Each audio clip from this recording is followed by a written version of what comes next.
Hey guys, it's me, LD. Today's still March the 19th, and I'm back with my fourth Dota 1 commentary of the day. Man, this is feeling good. Totally giving Toby-Wan a run for his money. Only 40 billion more hours to go. No, just kidding. But with that being said, I'm back with Game 2 of the Best of 3 series between Starsboba and Revitalize, also known as Pacific Esports. Unfortunately, it's once again an AP remake, so we don't get to see the picks, and because the picks are always weird in Southeast Asia, at least to me they're strange, that's very disappointing. Anyway, I was looking through the 3 commentaries I already did today, and I noticed that my chair has an annoying squeak to it, which I never really notice, but it's very noticeable in the recording. So I did swap that chair out. I actually now have a casting chair. It's actually just one of my chairs from the kitchen, but hopefully it doesn't squeak. So, anyway, little annoyances like that, anything you notice that bothers you, that you want to see change, feel free to let me know. I know that annoyed me, and I'm the one who's making the videos. Anyway, with that being said, I'm going to unpause. We're going to get right into the game. We'll try and go over the picks quickly. As I see summon wolves, there's a Lycan in this game, there's an Abaddon in this game. Oh, this is looking like a great game. Okay, so for Starsboba, we have David on the Abaddon. Man, that hero is cool. Archie on the Rexar, or the Beastmaster. Rekka going to be playing the Obsidian Destroyer. Batu on the Lich, and Yuna on the Pugna. So kind of a weird lineup. We'll talk about it in just a second. But let's introduce the Sentinel real quick. Keeper of the Light. Oh man, this game is awesome. We have Ems playing that Keeper of the Light, heading bottom along with the Earthshaker. That's a dangerous combo. Being handled by Lowy. We're going to see Santino on the Dragon Knight. Exile on the... Oh, this is an interesting combo actually. But we're going to see Exile on the Lycan. Pretty surprised he got through the banning stage. And we're going to see Iwi on the Puck. So... man, these picks, I'm trying to think how are they going to work together. So Abaddon's going to be... Abaddon is really... He doesn't see too much play. But he's a very good support, in my opinion. His main issue is that he's not too good at harassing early. He doesn't have that much in the way of mana pool, but he's really good at keeping heroes alive. His Aphotic Shield will allow a hero to absorb a bunch of damage, and it blows up. There was recently some buffs made to him in 6.73C. I believe that was the version where the buffs were made, where his shield automatically goes off, even if it doesn't take enough damage. So it's a lot stronger now, because before, if the shield didn't take enough damage to blow up, then you just wouldn't get any damage from it. But now you're guaranteed to get the damage from it, so that makes him a lot stronger. It's really cool to see him in this game. Are we going to see a Beastmaster Pugna dual lane? I don't like that. I'm not sure I like this lane. Pugna and Beastmaster, both very EXP dependent heroes. Both very level-dependent heroes. Pugna really wants to max all of his skills, except for that life drain, which isn't quite as important, as quickly as possible. Beastmaster wants to hit that level 6 to get that ultimate, and then really he wants to max out all of his skills too. And I mean actually all of them, including his passive, as well as Call of the Wild. So we'll have to see. It looks like he might be headed bottom, or we might see a solo bot Lich. It looks like we might see a Lich Beastmaster dual lane. Man, these picks from Pacific Esports, pretty ballsy. Keeper of the Light got some, I believe he got some buffs in 6.73C. I actually don't remember what they were, or maybe it was in 6.74. A player's force in which case we wouldn't see any of the buffs. I forget what the buffs were. I apologize for that. But I know he's stronger somehow in this version, so that may be what they're thinking. But Keeper of the Light, really one of the best supports in the game, in my opinion, especially if you're running a pushing lineup or a very ganky heavy lineup, or even a global lineup. The reason is that he can bring his teammates anywhere on the map. He can constantly keep their mana pools high. He's got a pretty good attack animation, decent base damage, and he pushes like an absolute champ with his... I don't know the name of that skill. He's got a Illuminating Blast, is it called? I think it's Illuminating Blast. I haven't seen that hero played in forever. But yeah, such a good hero. And we see the new Aphotic Shield doing work on this Puck. And Puck does not have the buffed phase shift yet, so he won't be able to spam that for 0 mana cost. This Beastmaster getting really aggressive on this Earthshaker, doing a lot of damage with these auto attacks. Is he gonna go for this kill? I don't think he can pick this up, but doing a lot of damage, being very effective. So we do see Pacific Esports running a tri-lane with the Keeper of the Light. I'm not sure how I feel about that, because he's not going to get his ultimate for a while. And to me, this hero, you really want to pick this hero to get his ultimate as quickly as possible, and use him in some sort of a push strategy. Now, obviously, with a Lycan, you're going to have the ability to push pretty hard. But Lycan needs the levels too. Both of these heroes really have to hit level 6. Oh, a great fissure. This should be first blood. Just one or two more auto techs. They're not going to go for it. I really think they should have. Will the Wolves? No, nice salve. A nice salve. I think Archie's going to live. Yeah, Archie is going to live. But man, if they had just dove in for that kill, one more auto tech would have done it. Kind of disappointing to see. Bit of a misplay there by Pacific Esports. That being said, they did force the Beastmaster to use the salve. It's well played by them. In terms of the Lycanthrope, we do see two pretty good wards coming out. They are going to be able to block these two camps, I believe. No, actually, they only... Sorry, what am I talking about? They only blocked this one camp. Kind of a mistake, in my opinion. I would have much rather seen a Magic Bush ward. Let's hold on. Okay, no action there. And then possibly a ward in the small camp. I mean, Lycan is starting off in the lane, but at some point he's really going to want to go in the jungle, because he's going to level up faster in the jungle once he hits, say, level 3 or maybe level 5. Then he will actually be able to level up in the lane, especially with 2 supports sucking EXP from him. So for now, it's not a big deal, but I think these wards were a bit misplaced. This ward will be very good in terms of having a defensive ward, so you don't get ganked by the tri-lane. But you really don't have to worry about that anyway, because Keeper of the Light is constantly going to be pushing the lane whenever he nukes. Lycan is a Basilisk, and he's leaving it on, which means they're going to be pushing the lane. And you have a Lich denying creep, so I don't even think you have to be worried about getting ganked from here, because you're never going to be here. You're always going to be back at the tower anyway. Beastmaster did end up going all the way back to base, picked up a TP scroll. Probably going to be heading back to bottom. Let's talk a little bit about this top lane. So we saw earlier that Abaddon can be very effective at harassing now with that new aphotic shell buff. And combined with the Harbinger, should be able to keep his mana pool fairly high because of that Essence Aura. One of the better sort of underrated features of Harbinger is actually his ability to keep his mana-hungry allies healthy in terms of the mana pool. That'll be very helpful for the Pugna, it'll be helpful for the Beastmaster. And it'll especially be helpful for the Abaddon, who's got serious mana issues. You'll often see players go for like a Soul Rain on him in a pub game, which I think is decent. But I don't really think he's going to need it in this game. He really just needs to get the Harbinger to level 7. We do see a ward blocking up this camp, so they're not going to be able to pull. And it looks like they did de-ward an Observer ward up here, but they did not attempt to de-ward the pull. Or maybe they did and they failed. But in any case, not going to be able to pull in that top lane for now. Looks like Abaddon going to be roaming middle. Not checking the rune. A lot of aggression going up bottom. Lich getting pretty low. Beastmaster getting pretty low as well. In terms of this mid matchup, really the only lane we haven't talked about yet. Looks like it's going pretty evenly so far. I really think Pugna should have the edge here. But Dragonite is, with the Bottle Crow, and it looks like he actually got a regen, is going to be pretty difficult to deal with, as he sends himself out boots now. Bottle Crow is really strong on Dragonite, because he's already got great lane sustainability. He can spam his nuke a lot to harass. He's got the Dragon Blood to keep his HP pool healthy, and if he's getting roots to top that, man, he's going really deep for this kill. I don't think he can get it. It might actually be turned around.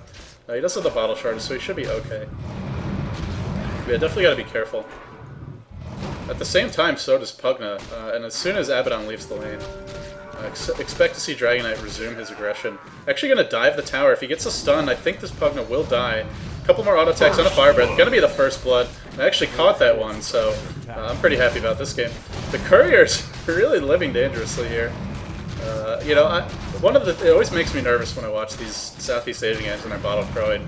You see the Courier, like, literally just outside of tower range, and obviously they practiced a lot with it, so I'm sure they know what they're doing, but personally it makes me very uncomfortable. You gotta respect the Couriers, guys, and treat them right. I feel like I'm working for an animal rights organization or something, but that's definitely how I feel about it. Lycan is gonna head into the jungle now, so we see that lack of magic bush ward kind of hurting. And again, they're not gonna go for it. I guess he's worried about it getting counter-warded, but you can actually place a counter-ward over here and de-ward the Magic Bush as well as the Creep Camp. So, kind of surprised that they're not even attempting the Magic Bush ward. But either way, warding this off is pretty pointless then, in my opinion. The only benefit to doing that is that if you can't pull this camp, it does become a little bit harder to push down the tower. If you do a single pull into this camp, then you get a huge creep wave and you can push pretty well with it. But if you can't do that single pull, you're probably not going to have as much luck pushing the tower. Then again, you have a Lycan, so how hard could it really be to push the tower? As well as a Keeper of the Light, I should say. A lot of aggression coming out here on Puck. Harbinger maybe looking to drop the ultimate. No, not going to drop it. I have to say I love the heroes that Pacific Esports is running, and I think they could be very effective with them. A little action bottom, but I think they need to be, you know, they're not executing properly in my opinion. Lycan shouldn't be leaving the jungle. I think he's he is going to go down. Nice Decrepify Blast combo there. They might dive. It should be okay. Looks like I missed a kill top. Harbinger picking off the puck. And I missed a kill mid. Man, there's just too many kills in these games. Stop trolling me. Bottle Crow continues. So Dragon Eye having a good time. So at least a glimmer of hope for Pacific Esports this game. As they're currently down 2 to 3 kills. In terms of item progression, looks like Rekka's going to be going for more of a carry build. I don't think he's going to build a mecha. We'll probably see Pugna build that. Pugna hasn't farmed particularly well yet. Yeah, not really that. He's really not farming well at all, actually. And I'm going to do a farm check now that I think of that. 25 creeps on the Pugna in 7 minutes. Really not too impressive. 42 on the Dragon Knight. So he's dominating that lane. But Rekka is doing pretty well on the Obsidian at 44. Lycan at 21 with 9 neutrals, so doing pretty well as well. I would say all in all, farm pretty even so far this game. We might see a dead Pugna here. Abaddon with a nice, timely TP. Gonna be able to save him. Tower should get denied mid. TP gets cancelled. Yeah, I mean, you know, that's definitely a loss for the Sentinel, but at the same time, getting this mid tower down this early for the Scourge is still really helpful. What it does for you is it gives you a much better ability to gank the side lanes. Because if you push the wave past this area into the enemy tower, you can go into their jungle, you can come down this way, you can smoke safely in this area, which normally isn't warded. Abaddon trying to harass Lycan, but at this point, Lycan really doesn't care too much. He's going to have his Vlads in 15 gold or so. Wonder what build he'll go for. I think, you know, probably the standard Vlad's Medallion into BKB wouldn't be a bad choice. We could see him go for a Necro Book, but I'm not sure how, just for a little more push power. He is actually going to be forced to blow his ultimate, so that's kind of unfortunate for him. Obsidian, 4-man gank on Obsidian. This is a very dead Obsidian. Sorry, actually, I'm getting the teams wrong here. Rogar's out on the Dragon Knight. Obsidian's still going to go down. It was actually a 3-man gank with Beastmaster in support.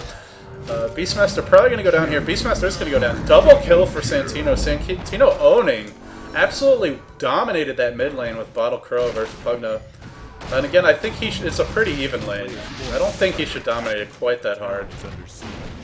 No, but some timely runes and just, you know, overall good play from him. Already up to 51 and 4, sitting on 4 and 1. Going to be really fat. It looks like he might be going for a Lothar's. I wonder what the supporter stat's going to be. Could be a Lothar's, could be an Orchid. How would a Lothar's fit into their lineup? Actually, I'm going to take a drink of water while I consider this item selection. A player's forces are under attack. Man, I do not know how Toby casts for like a billion hours, because I'm not going to say I'm losing my voice, but my mouth is hurting from talking so much. So anyway, I know that Jules likes to go for Lothar's and DK, so it's certainly not something it's definitely something we've seen before. I don't think you need Orchid. I mean, you mainly get Orchid for the build-up. You know, the Oblivion Staffs give you a lot of mana regeneration early. They're pretty, you know, it's just, it gives you good damage, it has a nice build-up, but if you don't need the regen, I think there are better items to build. So I'm going to say this is a Lothar's. And I don't know how I feel about that. If they're able to push down all these outer towers, Lothar's will actually be pretty strong. It's good for revealing smoke ganks, and you can set up nicely just for any sort of kill. As long as there's not a tower to reveal you. And it forces the enemy to buy sentries or a gem, so... Courier gets roared. I think this is going to be a dead Courier. Nice fissure. Courier's still going to go down, though, so... One of the dangers of Bottle Crowing. Although I don't think that actually was being used for Bottle Crow, but generally one of the dangers. Abaddon picking up a kill. So, man. Yeah, the changes to the Courier are huge. 150 gold for every hero. That's basically a free tower. You know, a little bit less, but pretty close. In terms of the hero matchups, you know, one of the downsides to it not being Captain's Mode, and I guess I could sort of sit and analyze hero picks, but I normally just jump into the game. Maybe I'll start talking about the hero picks more for these all-pick remakes. But the Obsidian seems like a pretty good choice. He counters heroes like Earthshaker, heroes like Dragon Knight pretty well. His one issue is going to be the Lycan, and we might see Obsidian go for something like a Ghost Scepter to try and deal with him. The reason that he counters a hero like Dragon Knight well is that Dragon Knight is extremely high armor, but Obsidian really doesn't care about your armor because his orb does pure damage. And he also can remove a lot of their mana, which limits their ability to spam spells. And it's going to be a Lothars for Santino. I'm a little surprised that he revealed it this early. Like, if you're going to go for Lothars on a hero like DK, or just in general, I mean, a lot of the benefit of getting Lothars is that first time that you use it, where the enemy doesn't know that you have it, and you can surprise them and set up a big gank and get some kills. Maybe a tower, maybe a Roshan. But now that he's got those items visible in his inventory, you know, undoubtedly Starsboba is going to know what to expect. So we'll have to see. I think this Obsidian is going to have a pretty good time in the mid game, though. His farm is not exceptional, but you know, it's pretty darn good. He's got 68 creeps in 12 minutes. He hasn't died too much. He's 101. And he's going to have the Lich Frost Armor to protect him. He's going to have a mechanism on the Pugna, I believe. Maybe, oh, sorry, Lich is going for the mechanism. The Frost Armor really good against DK when he's in melee form, as well as Lycan at all times. He's also going to have the Abaddon to help keep him alive. So I think, you know, these supports I think are going to work out well to help the Obsidian carry. And so, you know, I think the team is good synergy. Nice Sanity's Eclipse, gonna take out the Dragon Knight. And you can see, you know, all that armor not going to do you any good against Obsidian Destroyer.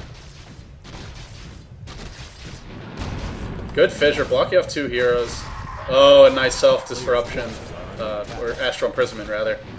But I think Obsidian will be going down here. He's got the Force Staff, but he's going to eat the secondary stun from the Pugna. He's going to go down.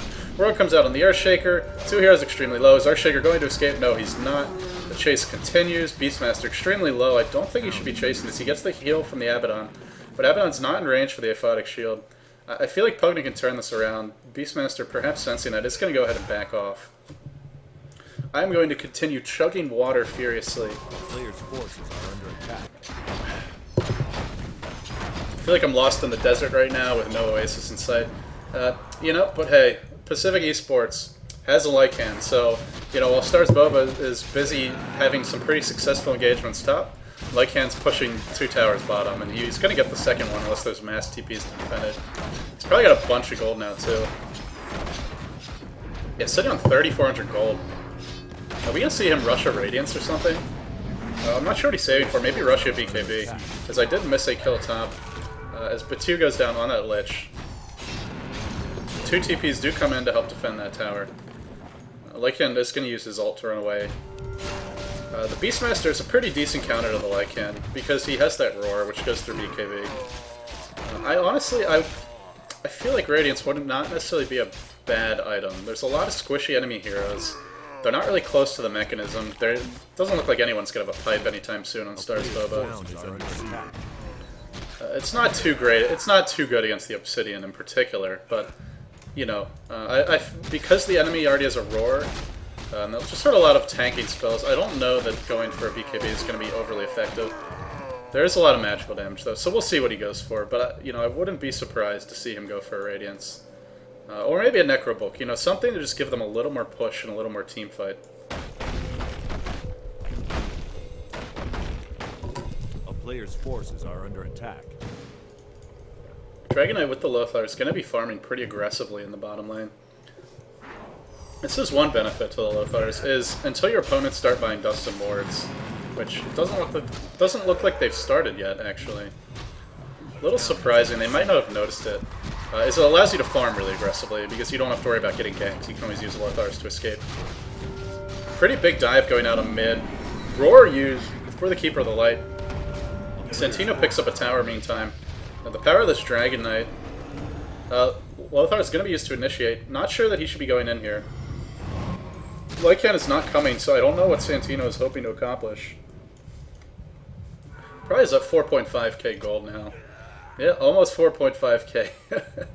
This Lycan is farming pretty well, as you would expect. But he's got to spend the money soon. I'm really curious. You know, is he just going to go for like a Treads Medallion and work on a BKB, or is he going to do something ballsy? We'll have to wait and see. But meanwhile, huge engagement mid. Three-man Dream Coil, but Puck going in by himself, probably not a good idea. No backup from the team, and it looks like they're going to be picked off one by one, so, you know, kind of sloppy play, frankly, from Pacific Esports. Not the best coordination. They should really not be fighting without the Lycan. Lycan's top. Oh, he's going to go for a Necronomicon. So he's going for that very pushy style. Oh, nice Decrepify. No mana for the Flame Breath, or maybe it was on cooldown. Oh, big Sanity's Eclipse. Going to pick up the triple kill. One more auto attack will do it. Auto attack gets cancelled. Oh, wow. Is this guy going to live? Oh, they're both going to live. Really nice teamwork from Starsboba. Meanwhile, top lane getting pushed. I just don't know. Pacific Esports should not be fighting without the Lycan. I mean, he's been farming all game. He's pretty big at this point.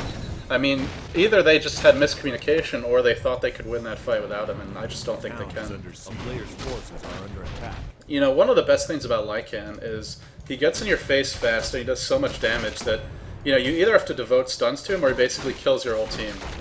So they would have to use the Roar on him, although the Roar was on cooldown there, so they really would have nothing to stop him.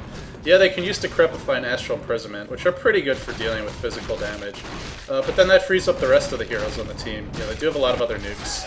Between the Puck, between the Earthshaker, between the Keeper of the Light, and between the Dragonite, it's a lot of nuke damage. So, yeah, they can try and use those abilities to avoid the Lycan, but then they're going to be more vulnerable to the nukers. As well as the Necronomicon minion can do the mana burn when you're Decrepified. So anyway, I think that was a bit of a blunder, but you know, the Pacific Esports still certainly has a chance in this game. They just need to start playing as a team a little bit more. Beastmaster are going to do the smart thing and TP out. In terms of the map control right now, it seems fairly even for both teams. In terms of where the towers, or in terms of where the creeps waves are. But if you look at the towers right now, Pacific Esports definitely has a huge advantage. They already have 3 towers, actually 4 towers down. Meanwhile, Starsboba has only managed to collect 1 tower. So that can be a problem. I mean, you can see if you just look at the items on the supports, the supports for Pacific Esports are somewhat more farmed. Keeper of the Light soon on Urn, he's really hardcore supporting though. Under attack. Actually, gonna...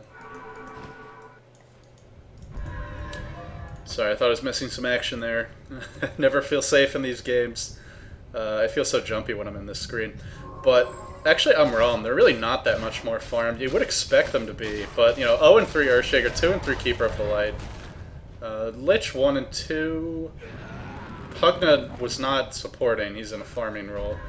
Yeah, I actually think Starsboba's supports are more farmed, although they really shouldn't be because of all the extra tower gold. So that 1 tower deny mid may be a big factor there.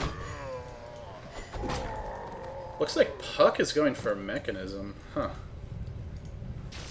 I mean, someone should get it, so it makes sense from that respect, but, you know, with Puck and Earthshaker not having their Blink Daggers, this team just doesn't have much initiation. Lothar's is okay on DK, but it's, you know, it's not going to work after the early game. Let's see if they have Sentry Wards yet. I'm just wondering how much longer they're going to go without getting them. Obsidian, the one scary thing right now for Pacific Esports is Obsidian is getting big, and he's getting big quickly. He's already got the Ultimate Orb. That means he's only about, what is that, like 2,800 away from a Hex. DK might be about to die here. Do they have any form of detection? 4-man gank coming in. Will DK be able to juke this? Self-disruption. What? Oh, they actually do have a dust. Okay, so this should be a dead DK. Nice 4 staffs down. He's Eclipse. A couple more auto attacks. And he's down. So they did pick up the dust. Very nicely played by them. Necro 3 up on the Beast, or on the Lycan though. He's going to be pushing really hard. Lich not going to be able to do anything to stop this push. Both teams frantically streaming towards top. This is really not the most important tower. It does give the Skirts some access into their jungle. But at the same time, it has no significance for Roshan because it's so far away from it. Epicenter comes out.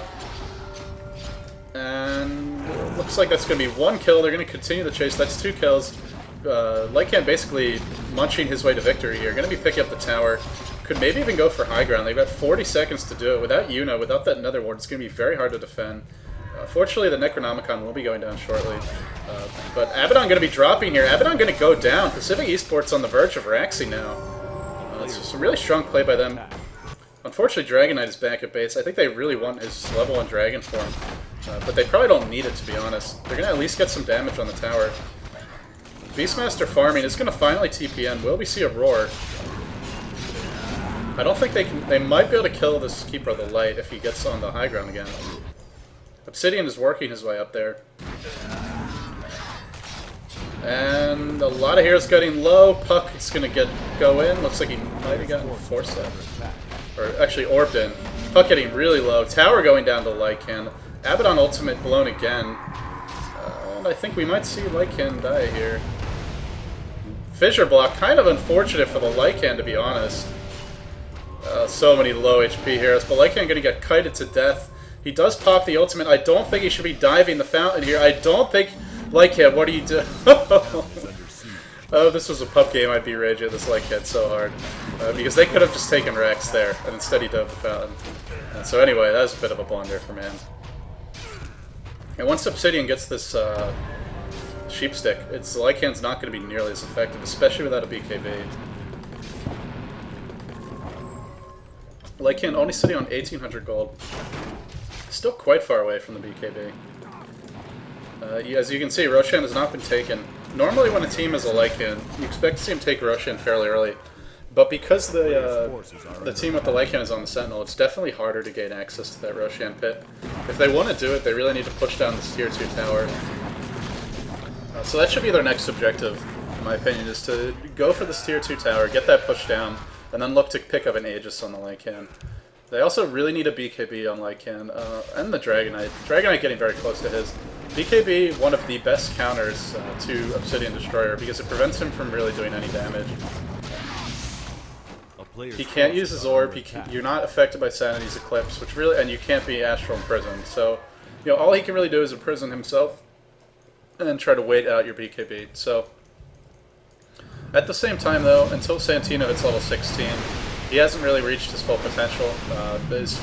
That level 3 Dragon form, the Frost Breath, is basically like, you know, having... I want to say it's almost like having a free Eye of Skady. It's just such a strong ability. And in fact, it's better than Eye of Skady because it splashes. So, that being said, we are going to see a quick Roshan here. That orb is just so effective. This is actually a great Roshan team. You have Rexar with the plus attack speed aura, you've got the drum to give them a little bit more attack speed, you've got Obsidian who does a lot of damage to Roshan. He's going to pick up the edges, he's got to be getting close to his Hex, as we see a huge Dream Coil hitting every single hero. Oh, my phone's going off, this is really bad timing, so many heroes dying. They're going to focus Obsidian, but he has the Aegis, he's going to come right back to life. Oh man, this Obsidian is not in a good place here. And he's going to force staff himself out. He might be able to escape. One more stun is probably going to bring him down. Lycan being decrepified. Oh no, Rekka does drop. This is actually looking to be a decent engagement for Pacific Esports, as I am frantically trying to turn off my phone so that it doesn't confuse me again. I have enough trouble focusing without it raining. Oh, Pugna gonna die. Some huge dives coming out. Triple kill coming out for Santino. And what looked like a turning Roshan attempt for Starsboba is suddenly looking not so good. The entire team gets wiped, I believe, or maybe Lich lived. Lich does pick off the puck, and that was a pretty big kill, but Lich is going to die in his fountain. Pacific Esports is going to get one set of racks here. They may get two. They could definitely rotate to bottom and at least put some damage on that tower, if not kill it. Or they could go mid and pick up the tier 2. We'll see what they choose to do. For some reason, Earthshaker is... It looks like he's trying to push mid in. I guess they don't really need him because they have the Lycan. This is the danger of losing team fights when your racks are exposed. When this tower goes down, and especially versus a hero like Lycan, just pushes so freaking hard. I mean, look at these wolves. They do almost 70 damage per attack. The Necronomicon, when it's up, gives them that attack speed and move speed bonus. Then, of course, Lycan having that Howl ability to make the wolves attack even harder. So, you know, again, Lycan just such a dangerous hero to play against. If you ever give him any kind of advantage, he can really capitalize on it. Especially comboed with the Dragonite. Lycan proving in this game, I think, why he's normally first ban material. At least if you're the team who's got second pick. The good news is, for Starsboba anyway, that because Lycan... Or because they Roshan, Lycan can't get an Aegis. And if Lycan had an Aegis, in my opinion, that'd basically be GG, because between the Aegis and his BKB, which is bound to be up fairly shortly. Let's see, does he have anything on the Crow? No, actually not that close to the BKB. But in any case, once he gets that, if he has an Aegis, that's, you know, he can just Rex you. Basically just tank a bunch of spells and still take down your Rex. And then come back to life if he needs to. Dragonite going to be going for what looks like an Assault Cuirass next. Could be a Mjolnir, but I think it'll be an Assault Cuirass. And that's a great choice because they just need more pushing power at this point. You really don't want to go late game against Obsidian Destroyer ever. I mean, even with a Lycan and a DK, I still feel it's pretty dangerous to go late. The DK's armor is not going to do anything for him versus Obsidian. Obsidian, is he close to the Hex? That's going to be the real question here. I don't think he bought back before, so he's still at 2200. Meanwhile, oh, so much slow coming out. Beastmaster's going to go down. It's not looking good right now. Lycan's still very healthy HP. Urshay with a huge ultimate. Sanity's Eclipse does come out, though, doing a bunch of damage to the Sentinel Heroes. Will they continue to chase? I don't think they should. But they may try to go for high ground here. I think this is a mistake. Decrepify comes out on the Dragonite. Yeah, I really don't think they can go high ground right now. Although the Scourge did use a bunch of ultimates. It's just, you know, their heroes are pretty unhealthy in terms of the HP. What they could do, and really what you can do with the Lycan, is just siege your opponent's base with your summons, especially if you have Necrobook. Just send the Necrobook and the Wolves in with the Creep Wave and attack the tower and do a bunch of damage to it.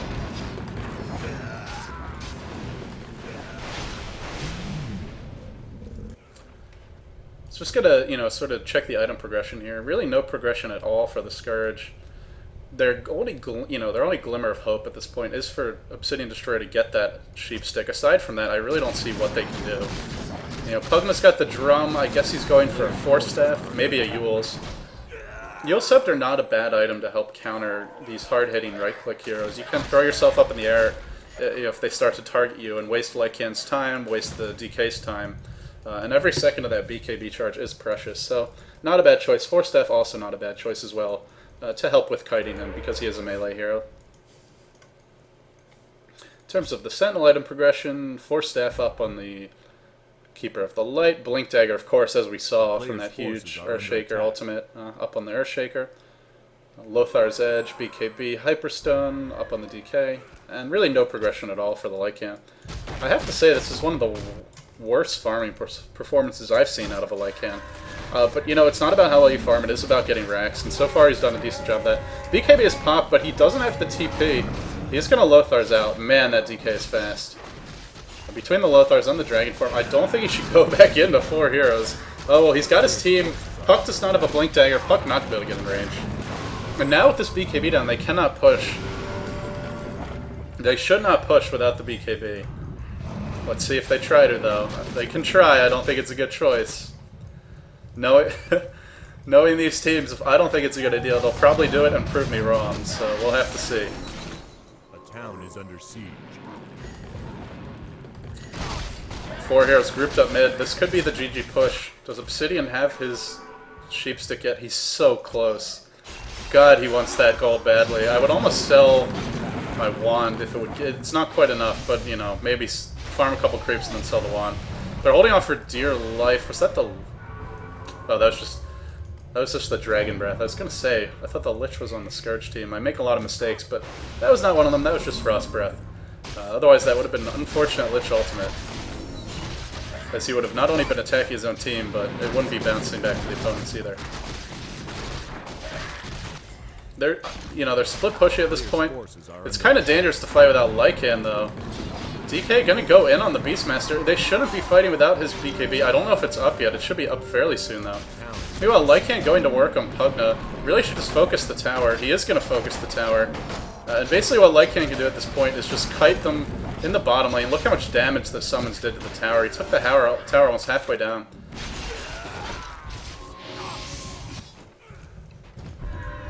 Finally, with the BKB completed, this wouldn't be a bad time to engage. I believe Dragonite used his BKB again. Oh no. Yeah, you really need to be careful about these BKB uses. I mean, not only is it going to be on cooldown now, but he's wasting the longer charges. I think he's down to at least a 7-second charge now, if not less. It might be a 6-second. So it's already sort of, you know, he's already lost those really long duration charges that can make all the difference in team fights. Lycan, however, has a fresh BKB. Meanwhile, a kill does happen middle. Nice play from Santino. Sorry I missed that. Picking off David. On that Abaddon, not the biggest loss in the world, as, you know, he is a support hero at this point, doesn't do too much for the team. But definitely, you know, you don't want to lose any heroes in these situations. Abaddon is a decent meat shield. Throne taking some damage, but all the focus needs to be on the racks. The Sentinel continue to go with this, you know, sort of two-lane siege approach. I really think they might be better off if they just all group up and go mid. We'll have to see, though. Dragon Knight gets 4-staffed out. Obsidian gonna go down. A huge Blur Shaker blank ultimate, and the puck to follow up as well. Really good combination from them. And this is gonna be game. This is gonna be 3 sets of racks. There's no way, there's absolutely no way for Starsboba to come back from this one. Sorry to say. So Pacific Esports gonna come back and tie the series up. Yep, this is going to be the game. Should be Mega Creeps momentarily. Expect to see Starsboba GG out as soon as this Rax falls. Maybe going to feed a few more times before admitting defeat.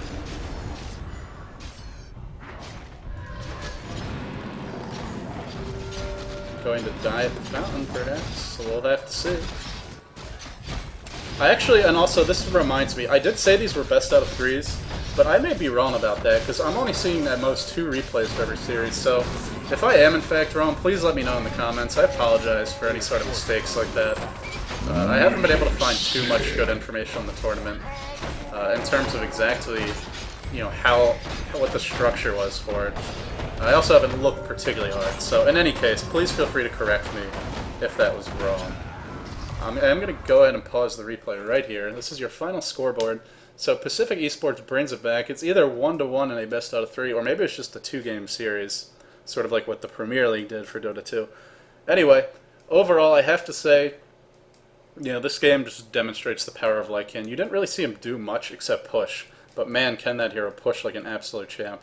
And of course, the puck and the Earthshaker, very strong combination. You know, really the story of the game has to be Santino, because he dominated that mid lane.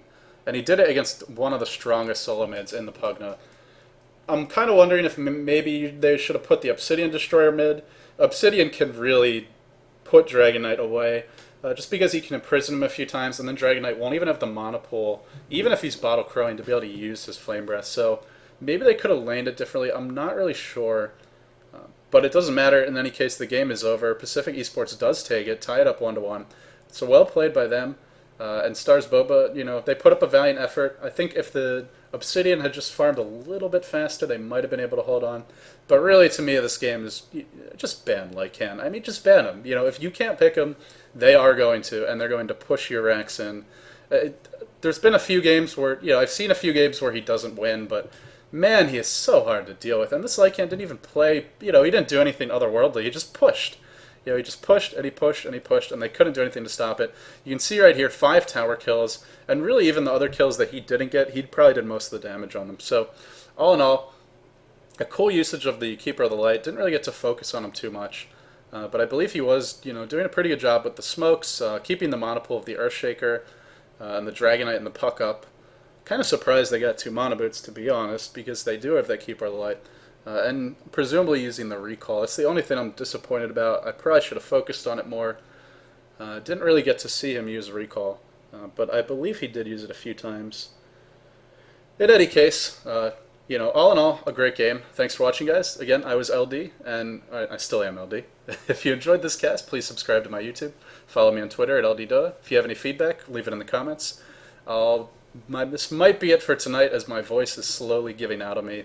Might try and do 1 or 2 more commentaries. I am going to be uploading these over the next couple of days. So anyway, thanks for watching, guys. Please subscribe, and GG. Thanks.